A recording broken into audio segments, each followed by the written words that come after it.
Hello and welcome back to Podium Pop. My name is Celine. I am here with my co-host Gracie.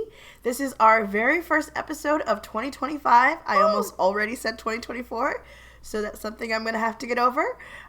In today's episode, we are still on winter break from all motorsports, but we are going to do a bit of a discussion, kind of talking about our podiums for the 2024 season. We have a lot of fun categories that we're going to talk about, so make sure you tune in for all of our opinions on that. We have a lot of them, like always.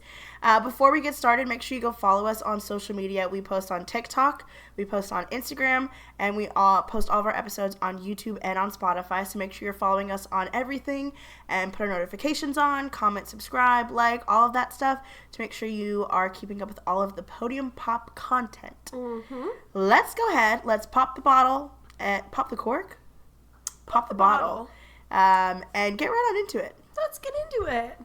Our first category that we're going to talk about is end of race calls. So like the last lap, when a driver's about to win, when the commentators come over and they're giving that call. A lot of them just give me chills every time. Every time, especially when it's like a first win or a special win, a home race win. It just hits different. It does. Who did you give third place to? I gave my third place to Oscar and Baku. I also gave my third place to Oscar and Baku. Because although Oscar's first win was technically Hungary, this one felt more special because it was so, like, not that Hungary wasn't deserved. We're not going to get into it. Yeah. But Baku was so, like, he really did, like, show, like, hey, I am a fantastic race car driver. Yeah. And it was just more special, I think. I also loved how, I think it was Alex, he was like, the Oscar today goes to. That was good. Yeah, that was good. So that was smooth. Good. It was smooth. Who did you give second? I gave second to Lando in Miami. Okay, interesting. I gave my second to Charles in Monaco. Because, and honestly, it went back and forth between your second place and my second place. But Monaco was so, it was just like the way that he talked about his childhood and how like these were the streets he used to, all of it was like so, like, it was just so beautiful. And Monaco was one of those places that, like, if, you know, Charles had to win anywhere in this season, which he won more than one place, but for it to be Monaco, his home race, it was so special. Yeah. I have, like, multiple edits saved of that. Absolutely. Yeah, it's so good. I have 3 right in a row. Yeah. Well, and then also, like, Charles's, like, radio message as he's winning. And, like, so, like, the edits of, like, the, you know, the end of race calls along with, like, his radio being, like, you know, like, they're like, you did it. And it's like him talking about how he was like crying during like the last lap. Like, it's just so emotional. It hits. This sport, it's an emotional little thing. No, it is an emotional little thing. So I think we had just our middle swapped. Yes. Because I gave Charles Monaco number 1 and you gave Lando Miami number 1. Yeah. I was torn between it, but I thought it was just so like heartfelt. Charles. Yeah. In Monaco, the grandstands. He's all built now. Rise for him. Stop. Are you kidding me? It's so good. No, it's so good. I gave Lando Miami my number 1, and it really comes down to, well, like I was there, so it feels more special. Yeah, absolutely. But also, like, Lando's first win was just one of those things that, like, everybody was waiting for. Literally. Everybody. And, like, everyone was so excited for him. All the other drivers were so excited for him. The announcers were so excited for him. Obviously, McLaren was excited for him. Like, all of that, like, led up into this, like, one radio, like, or one end of race call. I don't know. It gives me chills thinking about it. And I was there. So, like, no matter what, Miami's going to feel, like, super special to me. Yeah. No matter what. Yeah, absolutely. So it's going to be really hard to not be, like, Miami biased for this whole episode. Oh, yeah, absolutely. I'm going to do my best, but I'm trying so hard. Yeah. Oh, yeah. It's a landmark day. It's a landmark day. Oh, it's beautiful. Next is special helmets. Do you want to go first? Okay, yes. So, we're doing third? Yeah, third. My third special helmet, my Haas hat, is K-Mag's Abu Dhabi helmet. Oh, yeah. Because, listen, putting pictures of memories and of your family on your helmet, which Joe did the same, I will say, but K-Mag's just hit a little bit different because he's been in the sport so long, and he's left and he's come back and he's had this crazy journey up and down, you know, and having his family there, because his family is very, like, they are always, like, they're a lot of times in the paddock. They Yeah. a lot of times travel with them, and, you know, his daughters were always so, like, involved. Yeah, in, like, Haas, and it's just so sad that it feels like you're, like, saying goodbye to the whole family from Formula One, which, we're actually going to see K-Mag in a couple of weeks, which is crazy. No, that's actually insane to like, think we're about. going to be in the same place as him. I hope so, Laura like, Magnuson is there. Oh my gosh. I want to see her jamming out in the paddock. I need to see it. Yeah. K-Mag, see you soon. But it was just, I think, like, a lot of the Abu Dhabi helmets were really special. Like, another one notable mention is George's with Hem and Lewis featured. That was good. Obviously, Zhou's. Like, there's just so many special ones in Abu Dhabi, but for all of those, I think K-Mag was my favorite. Yeah, K-Mag's was really good. My third place goes to Yuki's Italian Grand Prix helmet. Mm-hmm. It had, I talked about it a lot throughout the season. It had like a cartoon drawing on it, and I just love the cartoon style. Mm-hmm. He also had the similar like style on his Japanese Grand Prix helmet, but I love the Italian. It had a little guy racing in a car. It was so cute. It was so cute. I'm so obsessed with it. Yuki has a lot of really good helmets. He does. Also an honorable mention for me personally to Yuki's helmet. Oh, I forget what Grand Prix was for, but it was a Valorant-themed helmet, which is a video game, and I used to watch people play Valorant all the time. Mm-hmm. So I was like, I'm obsessed with this. It's kind of world-cladding for me. I love that. Yeah, thank you. Just had to throw that one in there. Who is your second? Okay, my second was Zhou's Chinese Grand Prix helmet. Okay. I'm obsessed with it. From my father, thank you so much, am a public transportation train girly. Mm-hmm. And his Chinese Grand Prix helmet was the Shanghai subway systems, like the lines of it. It was so cool. I was obsessed with that. The meaning behind it, but also it was so aesthetically pleasing. Oh, yeah, like, absolutely. I'm, like, a sucker for, like, very, like, non-traditional helmet designs. Like, I feel like traditional helmet designs are all very, like, swoopy and, like they cut hard, and, like, there's a lot of, like, neon colors and all of that. And, like, I am a sucker for, like, really non-traditional, which leads me into my second, which is also from the Chinese Grand Prix, but it is Alex's Panda helmet. Like, it's so, like, non-traditional. It's so out there. I know, for sure. That, like, it's just iconic. I love it so much. Alex is very much so unapologetically him. Yeah. And a lot of drivers would be like, I'm not wearing a fucking panda on my helmet. And Alex is like, hell yeah, I'm wearing a panda on my helmet. And you just gotta appreciate that about him. Yeah. I thought the helmet was, like, slightly scary. It was a little... Can I be honest with you? It kind of, for me, goes in the same category as, like, the Firehawk, like, mascots. Okay. You know what I mean? And, like, she's scared of mascots, guys. Okay, Chuck E. Cheese ruined it for me. Yeah. Chucky. He had to go and chase me around the whole store, which, by the way, why was he chasing around a 7-year-old? Yeah. Also, where were your parents? Trying to stop Chucky. I kid you not. It was just my mom. And my mom was like, what are you doing, man? Anyway. No, it was still really cool, though. Like, very, like, out there. Like, nobody had kind of done anything like that this year. Yeah, it's, I think, the most, like, unique one that we got. Yeah, absolutely. And then we have the same helmet for number one. Nothing can beat Lando's Hungarian helmet. And I'm almost positive, like, a good chunk of the F1 fandom would think that. No, I agree. And honestly, the lore behind it, too. Yeah, absolutely. Is amazing. So if you didn't follow Formula 1 or if you weren't aware, basically in 2023, Lando accidentally happened to break Max's Hungarian Grand Prix trophy because when he was doing a champagne pop, it, like, shook the thing, and then it fell over and it cracked and smashed and all of that. And I think he probably would have done this helmet anyways, but, like, the lore behind it and him making, like, the jokes being like, well, like, I put it there to, like, kind of show that. I think it was really it was, like, hand painted. It was, guys, beautiful. It was beautiful. And then also afterwards, he used one of his race helmets and donated it to charity, which was really cool. Mm-hmm. It was like a bidding charity that went towards... if I wish I had enough money to bid on that helmet. I remember my kids at work, because I, like, told them about it, they were like, what's it at? Can we bid for it? And I was like, no, I wish. Like, maybe if we put our money together, we'll be able to think about entering. What's in your allowance? Yeah. They're like, I got $3. Like, all right, put it in. Yeah. Let's pool our money together. Yeah, absolutely. Me and a 10 and 12-year-old. Oh, man. Did they make mini helmets of that? No, I would have bought one immediately. I know, I think I would have bought one too. I don't think they did that just because it was hand painted. Oh, okay. Yeah. That makes sense. Yeah, I need to get a mini helmet. I know, I really want one. I want one of Lando's helmet this year. Mm-hmm. It was really cute. Do you think he's going to bring it into next year? I don't know. How often do they change main helmet designs? I think they have a different most of them have different main helmets every year. Which I wonder if, because of, they said they're kind of rebranding for Quadrant.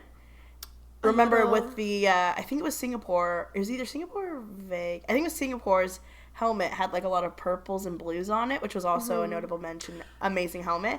And they said it was, and they said it was, like a hint at Quadrant's rebranding. I wonder if he'll have more like purples and blues on it. Maybe, which I would love that. I would love it. That would be so Podium Pop coded. It would be so Podium Pop coded. Yeah.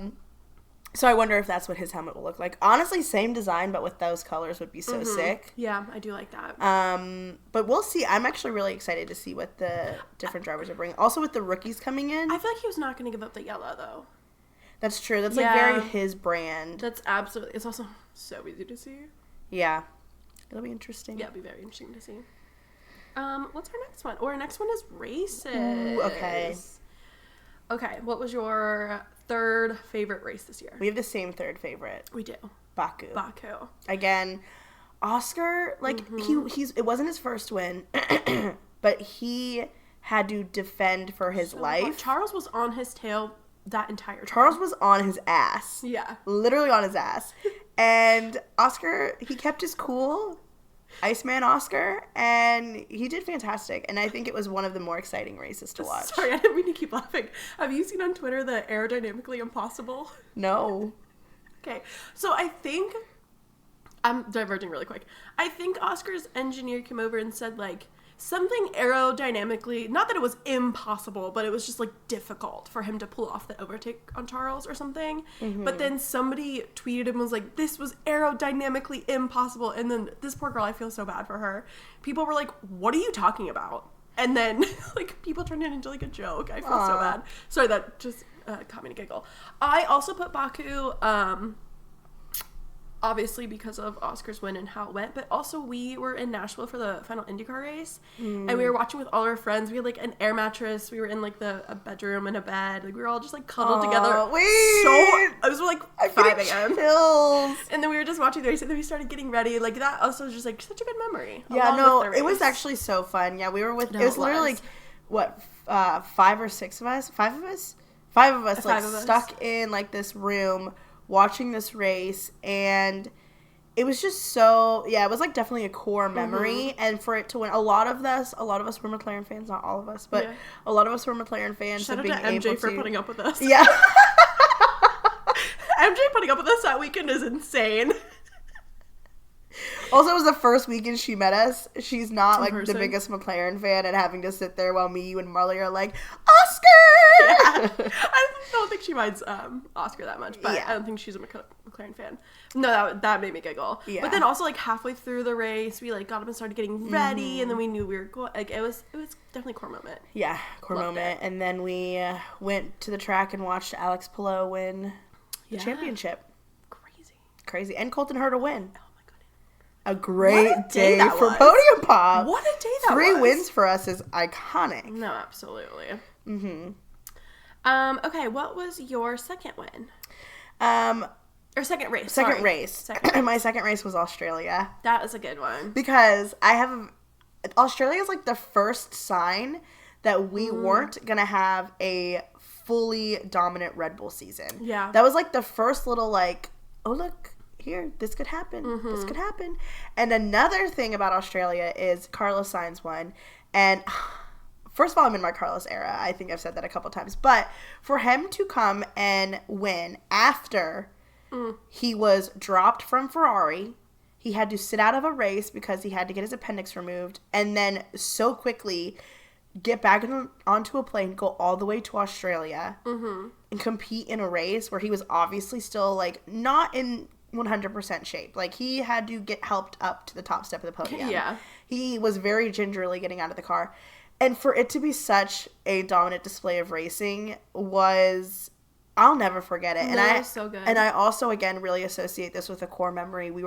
It was so late for us. We left. Were we at the bars before? I think we were. Were we? I think so.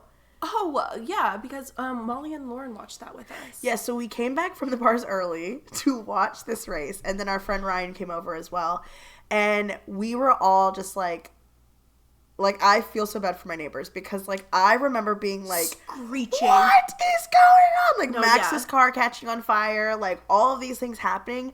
It was, like, one after another after another. One of the most exciting races I've ever Absolutely watched. so exciting. It was so good, guys. I remember, like, our friends who don't watch Formula One, we were like, I looked at them and I was like, come on, you have to admit that was exciting. They're like, no, it was. Like, they're like, it was exciting. Yeah. I was like, thank you. For the 5 minutes Max's car was messing up, and they're like, all right, well. We're screaming. They're like, what? No, but it was, and again, like, just Carlos coming back from being dropped from Ferrari, and the fact that the last non-Red Bull winner before this win was also Carlos, and for him to be able to be like, look, this is what I still have to offer. And it was really, I mean, he obviously had a great season after that as well. Absolutely. But for him to be able to kind of use that as like I'm not even at 100% and I can win this race with a car that's not the fastest car on the grid, you need to put me on your team. Yeah. I mean, all of that work to end up on Williams.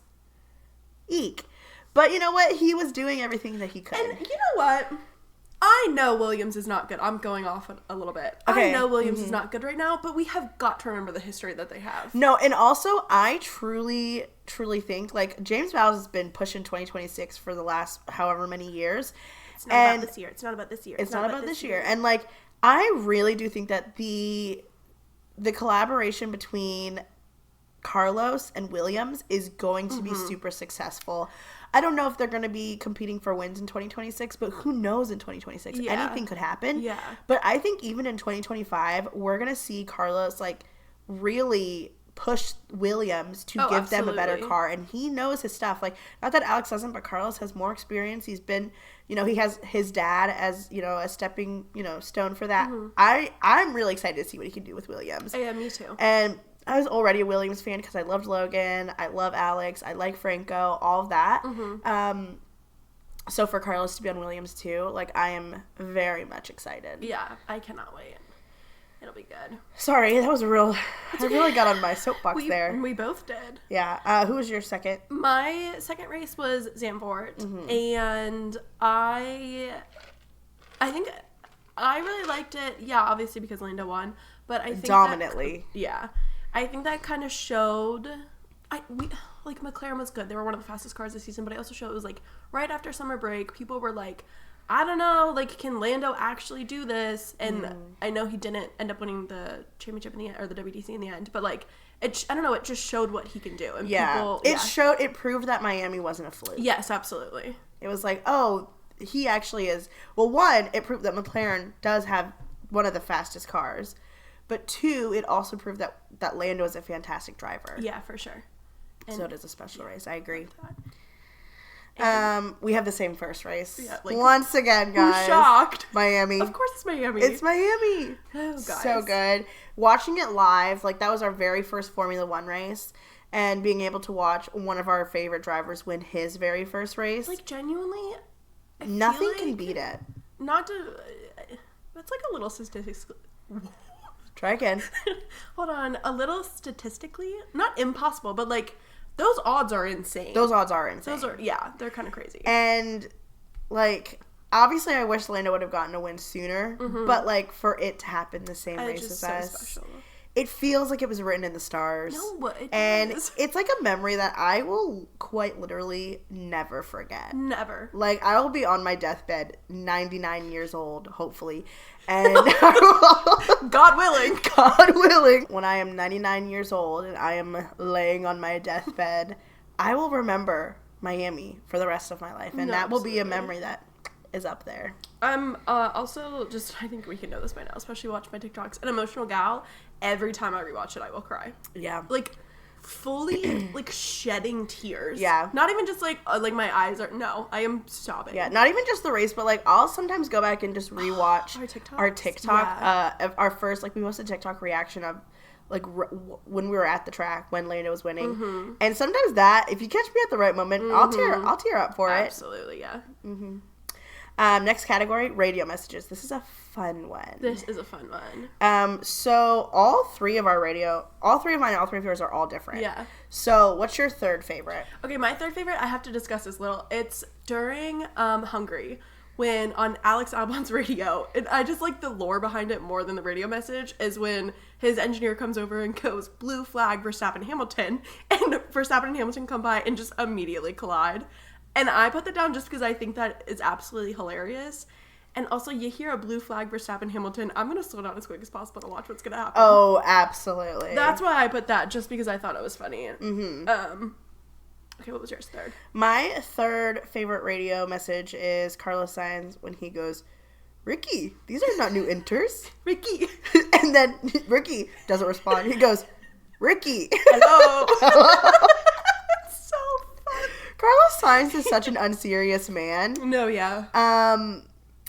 But God, I love him. He's such a goofy guy. He is very goofy. And like unintentionally. Like he was being so serious in that moment. He was just talking. He was just trying to get some clarification on something, sure. and everyone freaking loved it. Like they were like, "Yeah, so funny." Ricky, these are not new inters. Hello. Hello. So funny. Oh man. My second place goes to Max Verstappen in the Miami Sprint when he got pole and he just goes, "Lol." Not even like LOL. He goes, "Lol." What happened there? And GP was like, I don't know, mate, but you got pole.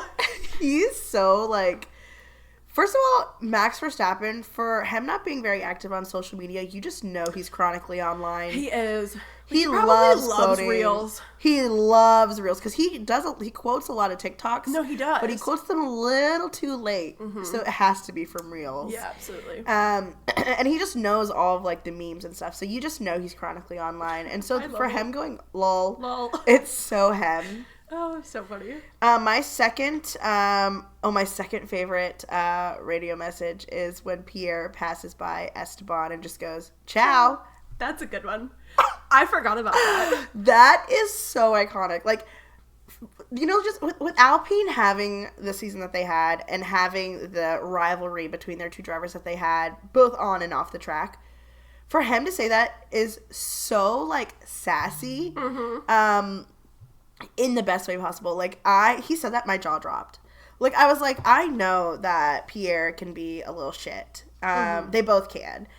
But for him to be so blatantly a little shit on the radio messages during a Formula One race, when really, like, that's not what he should be focused on at all, so iconic. Ciao. So iconic. Ciao. And it was so, like... It's so simple, too. So One simple, word. so, like, you know, not even really worth the full sentence. Just ciao. No.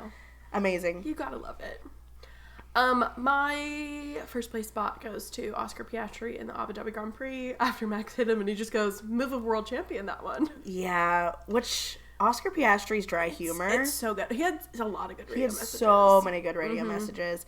I just love that when Oscar, he's so well known for not talking on the radio that when he does talk on the radio, it's always a banger. Yeah. Like when he speaks, he makes sure that it's something that people want to hear. Yeah.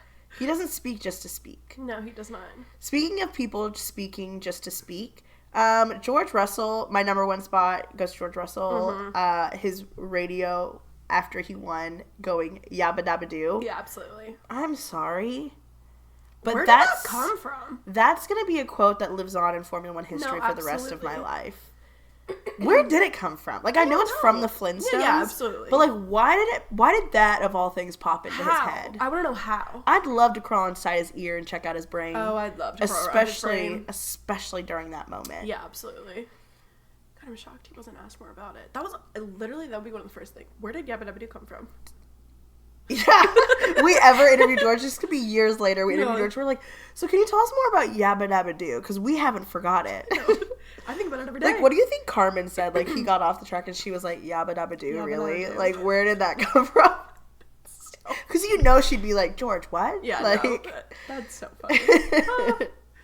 What a guy. Yeah. Oh, okay. Our last one is teams to have the best social media this year. And I saw one of your answers, and I'm going to change mine. Okay.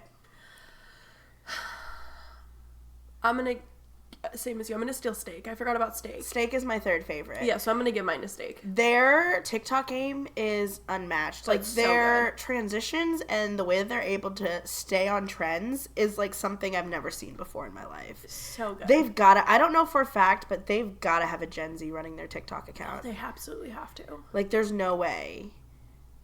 Yeah. I'd love to do research into that, about what teams have Gen Zs versus what teams Yeah. have millennials. I'm sure a lot of them have started, like, for the content creator position, like, reaching out to younger people applying. Yeah, I agree. You have to, I feel like. Yeah. Who's your second? My second is Red Bull, and I gave it to Red Bull. They did a lot, but not as much as some other teams maybe. But I gave it to Red Bull mainly because a lot of times they included their Formula One Academy drivers, which I really liked. So I thought that was good. I gave my second place to Williams. I gave it to Williams because they have that podcast format, and that's something that, like, people look forward to every single week, and they've been really good about staying consistent with it. I think a lot of teams will start, like, these, like, challenges or, like, you know, different types of formats of videos, and it'll be something that they'll stay consistent with for, like, 3 or 4 races, and then they'll just stop. But the podcast has stayed consistent for 2 years now, or 2 seasons now. It hasn't been the full last season, but it started last season and carried into this, right? Was it just this season? Yeah, they started this season. Oh, but at the beginning? Yeah. Okay. So consistent throughout, but also it's just such a different type of format, and it's something that takes time, and you can tell that, like, they sit down and really go through this. It's not like a 5-minute video film, like in the corner of the garage of them, like, answering fan questions. Like, it's actually sit down, there's a studio, there's mics, there's editing involved, and I just think that that extra time, because they still do all of the other stuff too. They still do the sit down videos, they do the challenge videos, they do the questions, along with doing the podcast. I think just kind of sets them apart from other people. I think so too. That's why I give them my number one, mainly because of the podcast. And it's also, like, a great way to interact with fans, because they do, like, the tweet and questions, and then, I don't know, it's just cool. It's another way for them to be interacting outside of, like, the Grand Prix weekend. And it's so easy. You know, they can sit down for, like, 30 to 45 minutes. Yeah. And they talk away, and then it's sent away for someone else to edit and do. Yeah. Like, I don't know. I feel like it's just so easy. We get a lot of iconic moments from it. So a lot many. of great quotes, and you really get to see a lot of the drivers' personalities, especially, you know, like when with, like, Alex and Logan, we got to know them, and then when Franco came in, we got to know Franco a lot more through these podcast episodes that we wouldn't necessarily see in, like, the media questions they're asked, or the quick, you know, 30-second videos that are posted on you know, their stories. So I really think Williams is. My first was actually Red Bull, so we just interchanged our first two.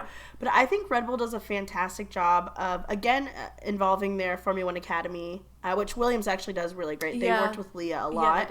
Yeah, they did. But also with Red Bull is that they do a fantastic job. Like, Red Bull is such a bigger overarching company than, you know, just the Formula One team, and working closely with, like, Honda, doing all of the Honda stuff that they do, and with different types of motorsports.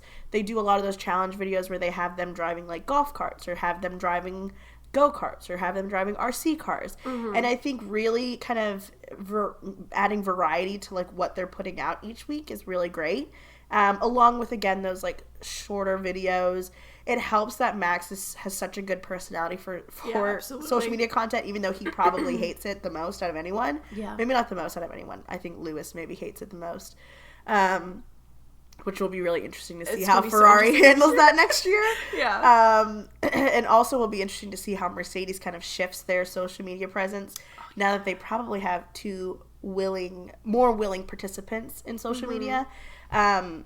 But yeah, I think Red Bull does a fantastic job. I'm super excited to see how Max and Liam interact in these, because they've, again, already kind of had the interaction. Red Bull and VCarb would do a lot of these social media things together.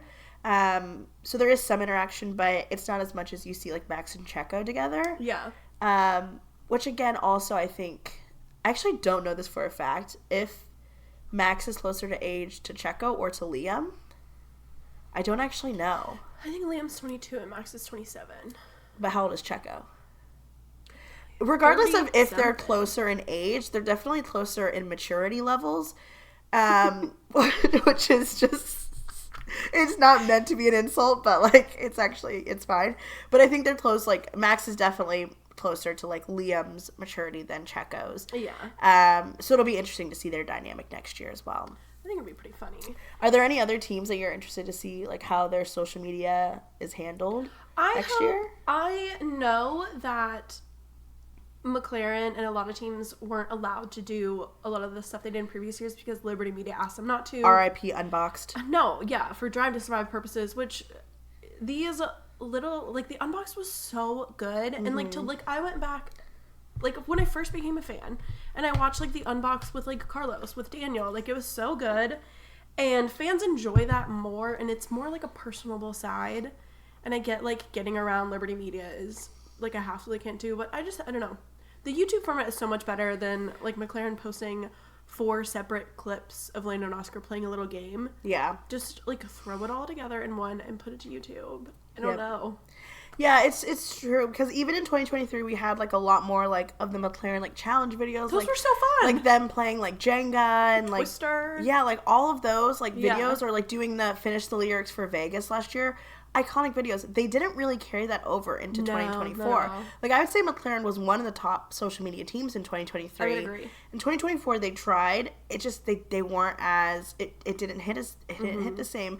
I will say that although we don't get the longer form videos, I did notice in 2024 there being a lot more like iconic like edits. Like they're putting more effort into like just like the normal like race car, like it's more trendier songs, like it's definitely more like cooler transitions, and all in all just higher quality. And because I guess they don't have the ability to post on like the longer format videos, it's allowing them to kind of focus more on the shorter form videos, good. Which again, who knows what 2025 is going to look like. What the hell are you going to do when TikTok gets well, actually never mind, it'll just affect us. Actually, yeah, it won't bother them at all. Won't bother anybody else. They'll be fine. But also imagine if we got like an unbox for Miami, or like an unbox for Baku, an unbox for Australia. And a perfect example of this is his Lando log. Yes. His vlog of the Abu Dhabi race was like, it was so good. So many people enjoyed it. It got so much viewership. We got to see the behind the scenes. We got to see, like, hear from the team throughout the weekend. And that's what the fans want. Like, we want to see that. And luckily Lando is able to, but like the fact that McLaren isn't, I guess, technically able to because of Liberty Media, it just kind of sucks. It's horrible. So, shit but will I be tuning into Drive to Survive? I will once again. Absolutely. We need to figure out when that I know. release date is. I know, I can't figure that out. Because last year I swear it was the end of February, but now people are saying March. It was the end of February last year, I'm pretty sure. But, you know, sometimes they put up... Whoa. Sometimes people put out, like, fake posters. That happened last year. Yeah. So I can't tell what's real and what's not. And I would assume it has to be before next season. Yeah. Yeah, absolutely. So hopefully February, maybe in between the car launch and... Preseason testing. Yeah, hopefully. We'll see. But all in all, like 2024, this is probably going to be like the last video where we talk about the 2024 season. So like final thoughts on it is, goddamn, what a season. What a season. It was just filled with so many unexpected things happening. And like if you would have told me to like guess what the season was like at the end of 2023, you're like, just guess. Just get quick guess what the season will be like for 2024. I can absolutely say that I would have had no idea that it ended up like it did. I wouldn't even thought that there would have been a chance of a title battle. Yeah. And not to focus too much on McLaren because they are our favorite team, but like from McLaren to go from two such young drivers, neither of them have had their first win. McLaren hasn't had a win since Daniel in 2021. And so to go from, like, where they were in 2023 to literally winning the Constructors in 2024. It's insane. Especially at the beginning of 2023. Yeah. Oh, my gosh. Like... Because, yeah, they were definitely getting more dominant and more They were closer to Red Bull at the end of 2023. Yeah, for sure. But they still were not the faster car. Yeah. And I can truly say that we're ending 2024 with the fastest car on the grid. And that makes me even more scared for 2025 on what we can do over winter break and going into preseason testing. Preseason testing stresses me the fuck out because all I can think is, oh my god, they're sandbagging. Okay. Oh my god, they're sandbagging. You know what we have to think about, though? Remember when preseason testing for 24 and Max drove the Red Bull by so quick and we were all like, oh, we're screwed. We're cooked. And but then just think about where everything ended, though. No, exactly. And it truly is like some teams are sandbagging. Some teams are putting like full power into that something as simple as like a drive-by to like intimidate people. Like it's just so like it's really for fans to judge based off of preseason testing is basically pointless in my opinion. There's no, unless you have the numbers in front of you from the teams, and even then like other teams don't know what McLaren actually has working, vice versa. So I just can't wait for Australia. God, should we go? I'm just kidding. Please. I wish. Oh my god, if we somehow ended up in Australia I gotta apply for a passport. You really do. You really do. I'll do that tomorrow. But yeah, amazing season. Oh my god, I would cry my eyes out if we went to Australia. We can't afford it. No. We'd be like, well, I can't even think about going to Australia. You probably wouldn't even have your passport in time, which you really do need to apply to. No, I'll apply for it. Because sometimes it takes months. Yeah. Sorry. We'll go talk ahead. about that later. No, it literally has nothing to do with. Oh, okay. It's just about traveling. Okay. But yeah, we're super excited for 2025. Yeah, absolutely. We have Daytona coming up in a couple of weeks. Like, can you believe it's only a couple of weeks away? No, that's actually insane to think about. It felt like it was going to be such a long break between Las Vegas and Daytona. Somehow things have gone by so quickly. Yes, and Daytona's going to be here in a couple of weeks. Actually, 2 weeks, isn't it? 3, I think, because the Roar is in 2 weeks. Oh, that's right.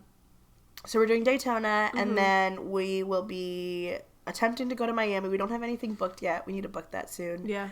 Attempting to go to Miami this year, and then we're going to attempt to do the Indy 500, Indy Road Course. We have some good ideas. We're going to do Mid-Ohio again. Of course. Can't miss that. That's like, Mid-Ohio is like Miami. Mid-Ohio for IndyCar is like Miami for Formula One, as far as like holding a special place in my heart. Absolutely. Because even though Mid-Ohio wasn't our first IndyCar race, it was like our first IndyCar race where we got to like really experience what an IndyCar race is like. Because before we just went to the Indy Road Course and the Indy 500, both of those are very like not normal experiences for an IndyCar race. So we'll be there as well. But we're excited for 2025. Stop shitting on Mid-Ohio. Yeah. It's literally so fun. Mid-Ohio is literally fantastic. So and fun. if you say otherwise, you aren't doing the right things there. Actually, no. Absolutely. Or hanging out with the right people, aka us. And if you're thinking about going, just come and you can hang out with us. You can hang out with us. No, also, like, seriously. If you go to a race and you're like, oh, like, I have no friends to go with or whatever, book the tickets, message us, and we will hang out with you. Yeah, let us know. And if we aren't going to the race, try hard enough, you'll probably convince us. Whoa. Okay. Unfortunately, we're really bad at succumbing to peer pressure. Yeah. I'm pretty booked for Q1 and Q2, though. Yeah, so it'll have to be like a Q3, Q4. Yeah. We'll see. Yeah, we'll absolutely see. But thank you so much for listening. Yeah, thanks for listening. And like I said, make sure you like, comment, subscribe. Let us know what your podiums are for each of the categories, especially your special helmets. I'm always interested in hearing people's special helmets. Or also, I feel like there's definitely some iconic radio messages that we've missed. Yeah, for sure. So let us know if there's any that stick out to you. But thank you so much for listening. Yeah. And before we go, we also have a bunch of special episodes coming out and some new content coming to our YouTube. We're going to do like a Meet the Rookie series for Formula One. We've got a lot coming, so make sure you stick with us. Watch this space is what I'm trying to tell you. Yeah. Keep an eye out. Yeah, for sure. You'll never know what you're going to see. You never know with Podium Pop. We're going to keep you on your toes. Ooh, yeah, we sure will. Thanks for watching. Bye.